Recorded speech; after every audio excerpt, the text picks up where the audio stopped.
I didn't know my entire sense of dignity would be challenged over a plate of overpriced pasta and a careless sentence spoken into a room full of strangers. At that moment, I still believed silence was safety, that keeping my head down, living quietly, and not advertising my success would protect my peace. I was wrong. My name is Diana Mitchell. I'm 34 years old. I've been married to Samuel Mitchell for 8 years, and the night everything shifted happened at his younger sister's rehearsal dinner. One of those nights that looks elegant on the surface but reeks of entitlement underneath. The restaurant was called Harbor House.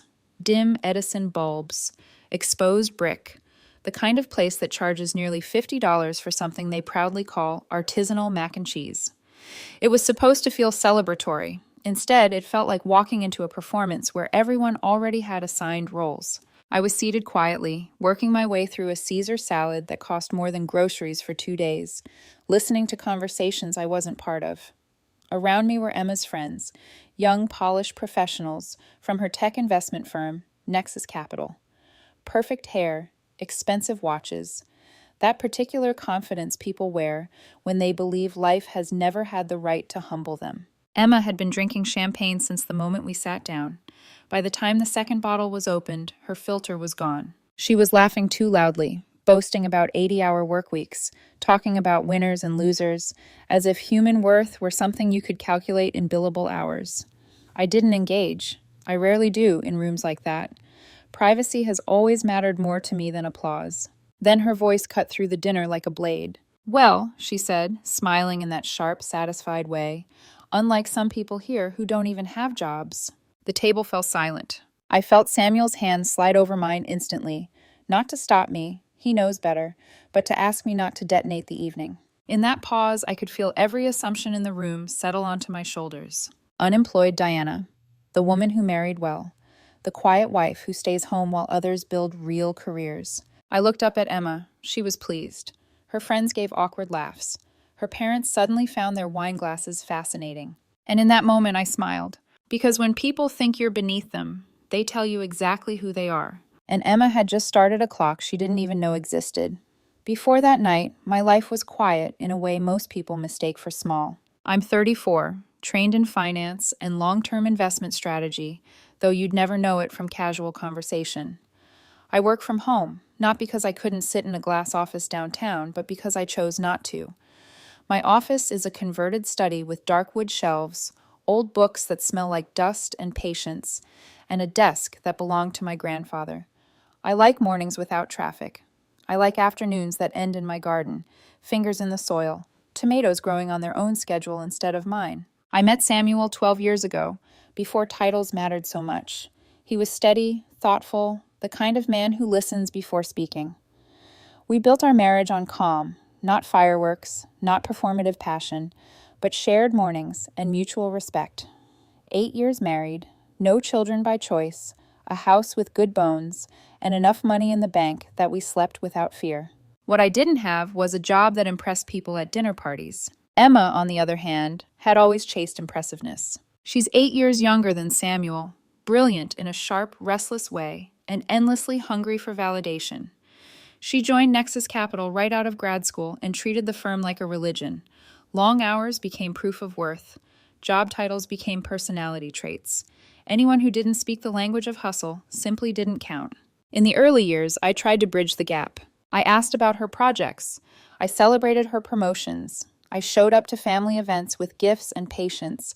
But Emma never asked about me. Not really. She'd smile politely when Samuel mentioned my work, then change the subject to something louder, shinier, more impressive. Her friends followed suit. At holidays, I became background, the woman who did her own thing, the one who liked gardening, the one who didn't really work.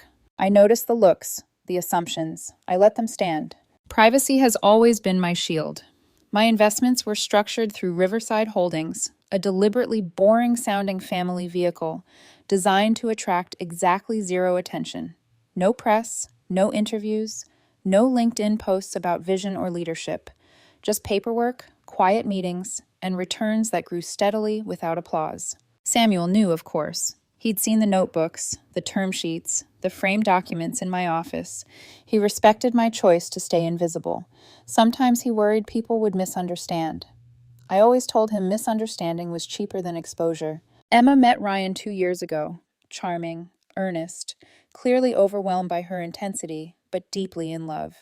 Their engagement was fast, flashy, heavily documented online. The wedding was shaping up to be a Nexus networking event disguised as a family celebration. The rehearsal dinner was the first time Emma's worlds fully collided. Her colleagues, her bosses, her board members, both families. One room, one hierarchy she was desperate to establish. And in that hierarchy, I had already been placed. She didn't know about my early involvement with Nexus. She didn't know that 6 years earlier, when the firm was nothing but a converted warehouse and a desperate pitch deck, I'd written the check that kept it alive. She didn't know my initials sat quietly on their original term sheet. She didn't know the respect Kevin Wolf and I shared, earned, not advertised. More importantly, she never thought to ask. That's the thing about people who measure worth by visibility. They assume silence equals absence. They assume humility means failure. They assume anyone who doesn't announce their value must not have any. At the rehearsal dinner, when she spoke that sentence, unlike some people here who don't even have jobs, she wasn't trying to hurt me personally. She was trying to elevate herself. And that mattered, because cruelty used as currency always comes due. I went home that night calm, energized in a way only clarity brings. I didn't want revenge. I didn't need to humiliate her. I just needed the truth to breathe. And the wedding, full of witnesses, expectations, and unguarded confidence, was the perfect place for the lights to come on. The thing about humiliation is that it doesn't always arrive loud. Sometimes it lingers. The night after the rehearsal dinner, the silence in the car felt heavier than any argument. Samuel drove. I watched the city lights smear across the windshield, each one blurring into the next. He kept glancing at me, the way he does when he's trying to decide whether to intervene or trust my restraint. "You okay?" he asked finally. "I'm fine," I said, and I meant it. Not because I wasn't hurt, but because hurt had already passed into something colder, something focused. At home, he hovered in the doorway of my study as I flicked on the lights. He calls it my sanctuary. I call it my control room. Dark shelves, leather-bound pitch decks, framed documents that meant nothing to anyone who didn't know how to read them. I took out my notebook, an old habit, one I reserve for moments that matter. I wrote down Emma's words exactly as she'd said them. Time, yes. Witnesses. Not out of spite, but clarity. Context is everything. Because this wasn't a one-off. Looking back, the pattern was obvious. Emma had been planting seeds for years. The jokes about working from home, the casual comments about real jobs, the way she'd redirect conversations whenever someone asked what I did, laughing it off as if my life were a quirky hobby rather than a deliberate choice. Her friends mirrored her tone. Her parents never corrected it. And Samuel, loyal, gentle Samuel, often smoothed things over in the name of peace. But peace built on erasure isn't peace, it's surrender. The morning of the wedding, I watched Emma from across the breakfast table at the hotel. She was electric. Adrenaline and validation radiated from her like heat. She talked about guest lists and seating charts and who mattered enough to sit near the Nexus executives. She never once looked at me. Not because she was busy, but because she didn't see me as relevant. That's when I realized something important. Emma didn't think she was cruel. She thought she was honest, efficient, accurate. In her mind, people fell into categories, valuable or invisible, winners or placeholders. And once you'd been sorted, you stayed there, unless your LinkedIn profile proved otherwise. Her behavior wasn't fueled by malice, it was fueled by certainty. Certainty is dangerous. By mid-morning, Nexus names were floating through the venue like currency. Kevin Wolf, Elena Martinez, Lisa Chen. People straightened when they passed. Voices lowered, smiles sharpened. Emma soaked it all in. She'd dressed for power, not celebration. Her confidence had weight now, backed by titles, proximity, perceived importance. And she wielded it the way someone does when they've never been challenged. She still had no idea who I was. That afternoon, I stopped by my tailor's shop. The suit wasn't about vanity, it was about alignment, looking like who I already was without explanation. From there, the bank, then transportation. Every step was intentional. Not to manipulate, but to remove excuses. If the truth came out, it needed to stand on its own, without theatrics, without room for dismissal. I wasn't planning to speak unless spoken to. I wasn't going to announce anything. I was simply going to exist openly. That night, as guests filled the conservatory, I felt Emma's confidence crest into something brittle. She'd spent too long assuming the ground beneath her was solid without ever checking who built it. She had invited every witness who mattered. All that remained was for her to say the wrong thing again. And people like Emma always do. The ceremony itself was beautiful. Glass walls rose toward a vaulted ceiling, sunlight fading into warm gold as vows were exchanged. Emma looked radiant in ivory, Ryan's hands trembling just enough to show how seriously he took the promise. For a moment, just a moment, I allowed myself to forget everything else. Weddings do that. They suspend reality. They ask everyone to behave. But reality always waits. Cocktail hour began with music, soft laughter, and the gentle choreography of social gravity. The Nexus group clustered near the windows without planning to. Power recognizes itself.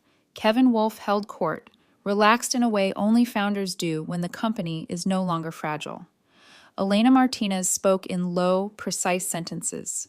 Lisa Chen watched everything while pretending not to. I positioned myself where I could see the room, not hiding, not advancing, observing. My suit fit like armor without weight. I felt calm, dangerously calm. Emma spotted me from across the room. Her smile sharpened, confidence swelling with champagne and applause. She crossed the floor with purpose, heels clicking in rhythm with the quartet. "Kevin," she called, voice bright, just a touch too loud. "I've been meaning to introduce you to someone." Conversations nearby slowed. People sensed a moment. Kevin turned, polite and open. "Of course, Emma. Congratulations again." "Thank you," she said, glowing. Then she turned and gestured toward me with theatrical ease. "This is my sister-in-law, Diana." "So far, so good." Then she laughed. "Diana's the unemployed one I told you about." The air changed. It wasn't dramatic at first, just a tightening, a recalibration. The string quartet hesitated. A few smiles froze halfway. Someone dropped a glass behind us, the sound sharp against stone. I saw Lisa's attention snap into focus. Elena's eyebrow lifted a fraction. Kevin's eyes moved to my face, slowly, carefully, taking in details Emma hadn't bothered to notice. My posture, the suit, the calm. Recognition flickered. "Oh," Kevin said, his voice warm with something else beneath it. "Well, I'll be damned." He stepped forward and placed a hand on my shoulder, firm and familiar. "Diana Mitchell," he said clearly. "How are you?" The silence became absolute. Emma blinked. Once, twice. You know each other?" she asked, the certainty draining from her voice. Kevin laughed softly, not cruelly, but with genuine amusement. "Know each other?" "Emma, Diana wrote the bridge financing that kept Nexus alive when our runway was 6 weeks." I felt every eye in the room turn toward her. She shook her head. "No, that's not possible. She doesn't work. She stays home. She gardens." Kevin's smile didn't waver, but it cooled.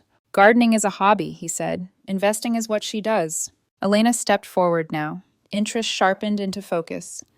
"Emma," she asked evenly, "what exactly do you know about Diana's professional background?" Emma's mouth opened, closed. "She doesn't go to an office," she said weakly. "She doesn't talk about work." Lisa's voice was calm, precise. "So your assessment was based on visibility, not information." The room had grown larger, people drifting closer, sensing something irreversible unfolding. Kevin nodded slowly. "When you called Diana unemployed, publicly, you demonstrated something we don't tolerate." Emma's face flushed. "Kevin, it was a joke. I was just being honest." "Honest," Elena echoed, "or careless?" Kevin's tone was measured. "Nexus is built on trust, on respect. You mock someone whose investment made your career possible." He paused. "Emma, you're terminated, effective immediately." The words landed like a dropped chandelier. "What?" she whispered. "You can't do this. It's my wedding." "I can," he said simply, "and I am." Margaret surged forward, protesting. Ryan looked like he might collapse. I didn't move. When Emma turned to me, her eyes were wild. "You did this." "No," I said quietly. "You did." And for the first time, she understood what it felt like to be truly seen. The room didn't explode the way people imagine moments like that do. It fractured. Whispers rippled outward, soft at first, then louder as disbelief searched for somewhere to land. Glasses clinked. Someone laughed nervously, immediately silenced by the weight of what had just happened. The quartet stopped playing altogether. Emma stood frozen in the center of it all, bouquet still in her hand, makeup immaculate except for the way her eyes had begun to glass over. I felt nothing like triumph. What I felt was a strange, hollow stillness, the kind that follows an earthquake once the shaking stops and you're left counting what's fallen. Samuel moved to my side without a word. His hand rested at the small of my back, steady, grounding. I could feel his heartbeat through his palm, fast but controlled. He knew this wasn't over. Not emotionally, not for her, not for us. Emma finally found her voice. "You let them do this to me," she said, her tone sharp, desperate, grasping for blame. "You could have stopped it." I looked at her, really looked at her, not the version she curated, not the ambitious persona, but the woman standing there realizing the ladder she'd been climbing had been leaning on the wrong wall. "I didn't make you speak," I said softly, "and I didn't make you decide who mattered." Her mouth opened again, but no sound came out. Her mother reached her then, pulling her into a fierce embrace, whispering something I couldn't hear. Ryan stood nearby, pale, eyes darting between Emma and Kevin as if hoping this could still be undone with the right sentence. It couldn't. Kevin hadn't raised his voice once. He didn't need to. Authority doesn't shout. It clarifies. Elena and Lisa had stepped slightly aside, already discussing logistics in low tones, transition, optics, containment. The machine had shifted into motion. I felt eyes on me again.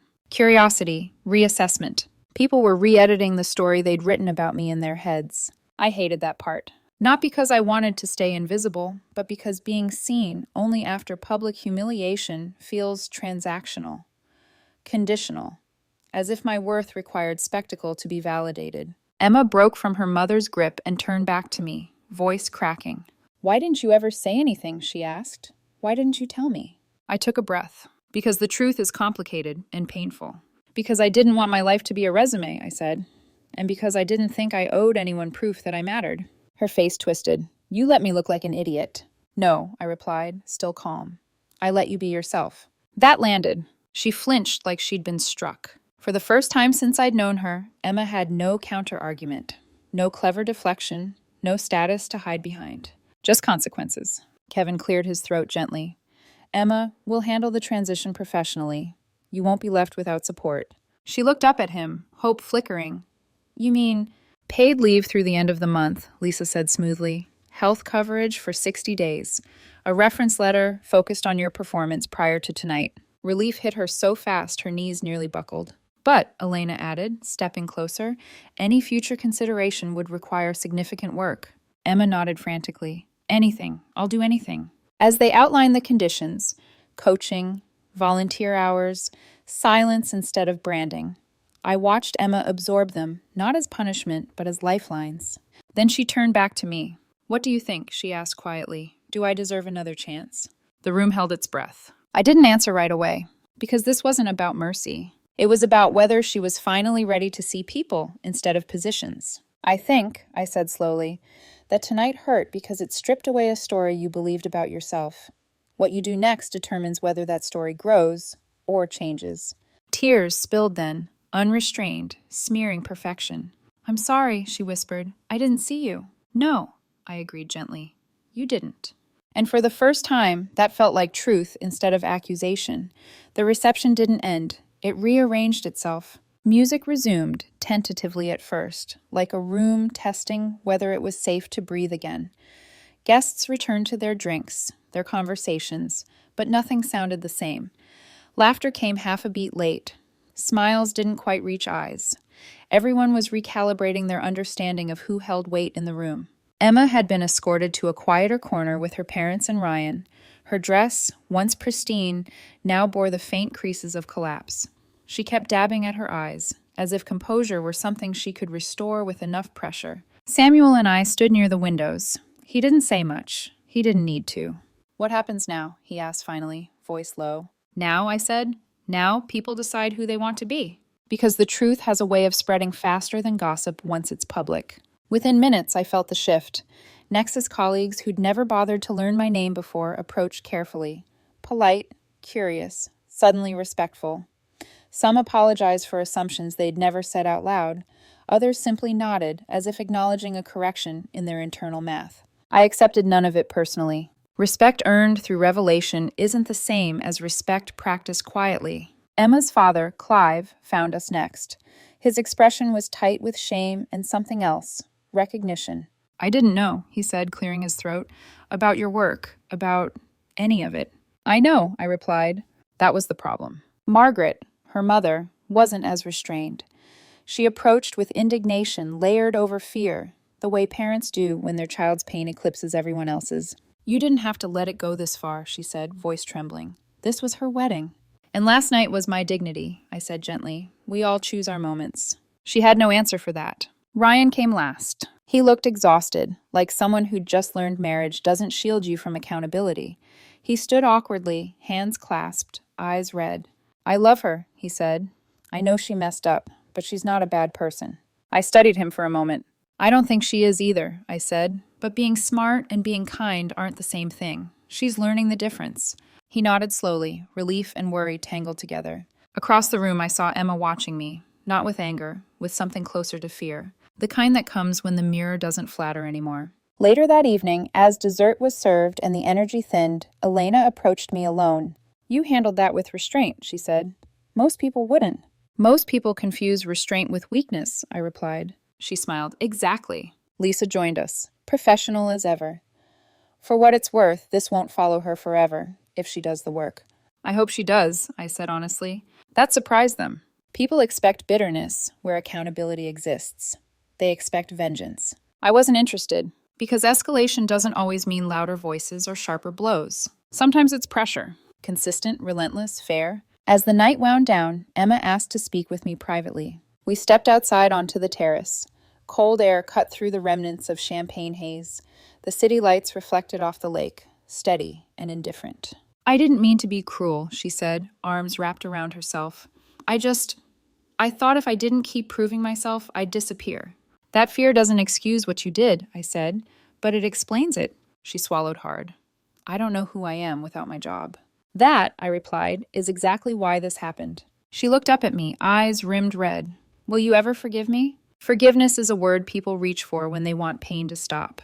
I'm not angry, I said, but forgiveness isn't a switch. It's a process, just like growth. She nodded, absorbing that without argument. That was new. As we returned inside, I realized something had shifted, not just for Emma, but for the entire family. The hierarchy she'd tried to enforce had collapsed under scrutiny, and in its place was something less comfortable, but more honest. Equality. Accountability. The night ended without further drama. No speeches, no confrontations, just quiet departures and thoughtful glances. But the real escalation wasn't what happened there. It was what followed in the days and weeks after, when consequences stopped being theoretical and started becoming daily reality. That's when things truly unraveled. The days after the wedding were quieter than I expected. No explosions, no dramatic fallout, just the slow, grinding weight of aftermath. Emma didn't call, neither did her parents. The family group chat, usually full of photos, updates, passive-aggressive jokes, went silent. Even Samuel, usually so grounded, moved through the house with a heaviness I hadn't seen before. That was the hardest part. Not the public humiliation, not the confrontation, but watching the people I loved carry the emotional debris. At night, I lay awake replaying the moment over and over, not with regret, but with doubt. Had I been too precise, too calm? Had my silence before this made me complicit in my own erasure? I'd always believed dignity meant restraint. That strength meant not needing witnesses. But now, with Emma unemployed, her marriage beginning under a shadow, and her parents struggling to reconcile pride with disappointment, I wondered if quiet had allowed something rotten to grow unchecked. Samuel finally said what neither of us wanted to voice. She's not sleeping, he told me one evening, staring at his untouched dinner.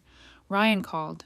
She barely eats. She keeps saying she ruined everything. I closed my eyes. That sentence settled in my chest like a stone. Not because I felt responsible for her actions, but because I understood the moment she was in. The collapse after certainty, the freefall when identity disintegrates.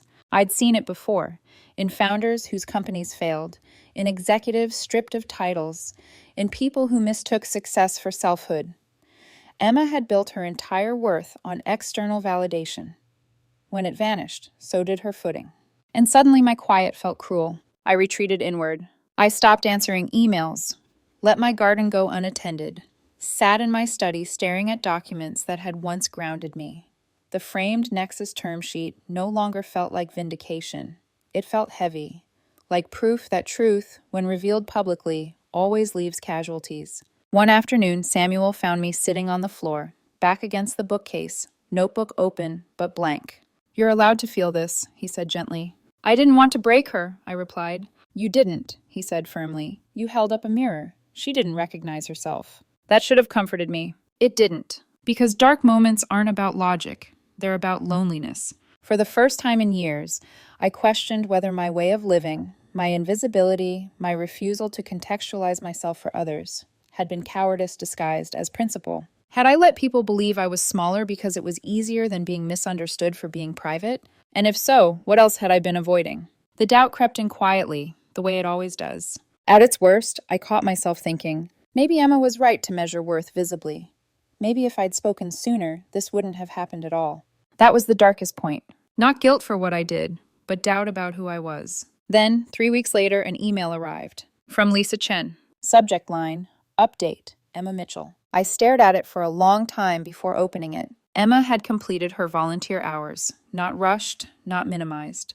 40 hours turned into more, resuming workshops, mock interviews, helping people who'd been unemployed not because of choice, but circumstance. No social media posts, no performative growth, just work. Lisa wrote that program directors specifically requested her continuation, that Emma showed significant progress in recognizing unconscious bias, that she listened more than she spoke. I read the email twice. Then I sat back and exhaled for the first time in weeks. Because growth doesn't erase damage, but it gives it meaning. The dark moment wasn't the wedding. It was the silence afterward, the space where I had to confront my own beliefs about humility, visibility, and responsibility. And in that silence, something inside me shifted, not toward regret, toward clarity. The turning point didn't arrive with drama. It arrived with humility. A week after Lisa's email, Emma called Samuel, not me. That mattered. It meant she wasn't performing. She wasn't asking for absolution. She was asking for space. I owe her an apology, she told him. A real one, not the kind that tries to fix things. Samuel relayed the message carefully, watching my face for any sign of resistance. I think she means it, he said, but I understand if you're not ready. I am, I replied, surprising myself. We met at a small cafe near Harbor Mission, a place that smelled like burnt espresso and second chances. Emma arrived early. She looked different. No tailored dress, no polished armor, just jeans, a sweater, hair pulled back without intention. She stood when she saw me. I didn't see people before, she said, before I could even sit down. I saw stepping stones. The words landed cleanly. No excuses, no qualifiers. She told me about Frank, a man laid off from a steel mill 2 years earlier, struggling to translate decades of skill into language tech firms would respect. She'd spent hours helping him rewrite his resume, coaching him through interviews, reminding him he wasn't obsolete. He reminded me of you, she admitted, except he didn't have the option of being private. That broke something open in me. Because for the first time, Emma wasn't centering herself. She was connecting experiences, seeing patterns. I was cruel because it was easy, she said quietly, because I thought power meant never being questioned. I watched her hands as she spoke, no dramatic gestures, just stillness. I don't expect forgiveness, she continued. I just wanted you to know I understand what I did. I believed her, not because she suffered consequences, but because she named them accurately. That was the moment things shifted, not because Emma was redeemed, but because I stopped questioning myself. I realized something then. Privacy isn't weakness, but silence can become permission if it allows contempt to grow unchecked. Emma didn't need my invisibility to learn her lesson. She needed truth. And I didn't need to become loud to live honestly. We talked for 2 hours about family, about pressure, about how easily ambition rots when it loses its anchor. When we stood to leave, she hugged me. Not the obligatory kind, the kind that lingers because both people mean it. 2 months later, Kevin called. Emma had reapplied to Nexus. Different role, smaller scope, no shortcuts. What do you think? He asked. I looked out at my garden, winter soil waiting patiently beneath frost. I think people can change, I said, if they want to badly enough. She got the job, not because of me, but because she did the work. At Sunday dinner, weeks later, Emma sat across from me and said, I don't rank people anymore. Good, I replied. Gardens don't thrive that way. She laughed, then cried, then thanked Samuel for standing between us until we could stand together. That was the turning point. Not when she lost her job, but when she learned who she was without it. The fallout didn't arrive all at once. It came in waves, quiet, unavoidable, and irreversible. Emma's return to Nexus was deliberately understated. No announcement, no celebratory post, just a calendar invite, a new badge, and a seat far from the windows she used to orbit like gravity itself. Her territory was smaller now, her authority narrower. The room she once dominated no longer tilted toward her presence. And yet, something else followed her in. Respect earned the hard way. Colleagues who'd witnessed the wedding incident didn't whisper when she walked by. They watched, not with judgment, but with curiosity. People notice when someone comes back changed, when arrogance gives way to attentiveness, when listening replaces performance. Emma worked harder than anyone expected and quieter than anyone remembered. At home, the shift was more painful. Her parents struggled. Pride doesn't release its grip easily. Margaret oscillated between defending her daughter and confronting the reality that she'd enabled the behavior. Clive apologized more than once for the jokes he'd never corrected, the silences he'd mistaken for neutrality. Ryan bore the heaviest weight. New marriage, new reality, fewer assumptions, more honesty. They argued, not explosively, but deeply, about values, about what success meant, about who Emma had been trying to impress and why. Some nights ended with slammed doors. Others ended with whispered conversations in the dark. That was the real consequence, not job loss, not public embarrassment, but the reckoning that comes when the scaffolding falls and all that's left is who you are with the person who sees you most clearly. Meanwhile, something unexpected happened to me. People stopped underestimating me, not because I changed, but because the illusion collapsed. Family gatherings shifted tone. Questions were asked with sincerity instead of curiosity. My work was no longer treated as a punchline, and yet, I didn't lean into it. I didn't explain more than necessary. Visibility isn't validation. I didn't want power in the room. I wanted respect in the relationships. Kevin invited Samuel and me to dinner months later, not to discuss business, but to close a chapter. Elena nodded at me with something like approval. Lisa smiled the way HR does when growth becomes measurable. Emma sent me a message afterward. Thank you for not protecting me from consequences. That sentence mattered more than any apology, because fallout isn't about punishment. It's about redistribution. Power redistributed, respect redistributed, silence redistributed. I left the wedding that night without raising my voice, without revealing anything myself, without demanding acknowledgement. And yet everything shifted. Emma lost the version of herself built on comparison. I lost the doubt that quiet equals weakness. Our family lost the illusion that success excuses cruelty. And what replaced it wasn't comfort. It was truth, which is heavier but lasts longer. Healing doesn't arrive with fireworks. It arrives in routines. Mornings returned to normal. I woke early, brewed coffee, stood by the kitchen window watching light move across the floor. I went back to my study, tended my garden, let my life resume its quiet rhythm, not as retreat, but as choice. The difference was internal. I no longer felt the need to disappear to preserve peace. And I no longer felt responsible for cushioning other people from the consequences of their own certainty. Emma changed, slowly, unevenly, but genuinely. She stopped talking about work at family dinners unless asked. She asked questions instead of making declarations. She listened. When she laughed now, it wasn't at someone else's expense. One night, as we cleared plates together, she said softly, I used to think respect came from being impressive. I looked at her, and now? I think it comes from being decent when no one's watching. That was enough. Samuel squeezed my hand under the table. Nothing else needed saying. The truth is, this story was never about money, or status, or jobs. It was about what happens when we mistake visibility for value, and how easily we dehumanize people when we think they can't affect us. Emma learned that lesson publicly. I learned mine privately. That humility doesn't mean shrinking. That silence isn't always grace. And that light doesn't create truth. It reveals it. If there's a lesson worth carrying forward, it's this. Never rank people by what they do for a living. Never assume you understand someone's worth because of how loudly or quietly they move through the world. And never mistake someone's restraint for weakness. Because the most powerful people in the room are not always the ones speaking. Sometimes they're the ones waiting.